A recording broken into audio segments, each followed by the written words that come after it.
Welcome to episode 1 of Walkie Talkies, where we're going to walk and talk. And today we're going to talk about the floor of fitness. With the enhanced games starting, where athletes using performance-enhancing drugs compete against each other to find the absolute peak of human potential, I think it's important to remember, or to remind people, that it's not a very useful lens for everyday people to use. As a business owner, data for, there's no single event that I need to maximize my life around. Rather, I need to prepare myself for the everyday. And I think most people find themselves in this situation, to be honest, where any given day matters. The floor of your fitness is the opposite of the ceiling. If the ceiling is your peak human potential, the floor is what you can do on your absolute worst of days. When you're tired, when you're stressed, when you're dehydrated, when you're hungry, when you have less than ideal conditions.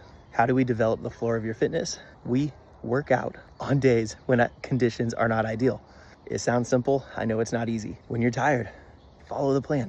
When you're stressed, follow the plan. When you're busy, follow the plan. It's okay to have audibles where you make an adjustment to a day. Maybe you only have 20 minutes on one day. Maybe you only have 5 minutes on one day. Something always beats nothing. But it's important to remember that if we're looking at improving your everyday ability, then it's important to not overreach your recoverability. If you're working on eating better foods and staying hydrated and getting better sleep, your recoverability will increase. And as your work capacity increases, the more you'll be able to do. If I were to start over, what advice would I give myself? And that would be that tissues take time. Start easier than you think you need to and build a lot of little wins. Every time you get to add a little weight to the bar, every time you get another rep, it builds momentum. The ability of building and sustaining momentum is going to be the single biggest difference maker on if somebody actually consistently stays long-term and ends up hitting their goals. But it's useful to think of what your goal actually should be. I'm not a fan of SMART goals: specific, measurable, attainable, realistic, timely.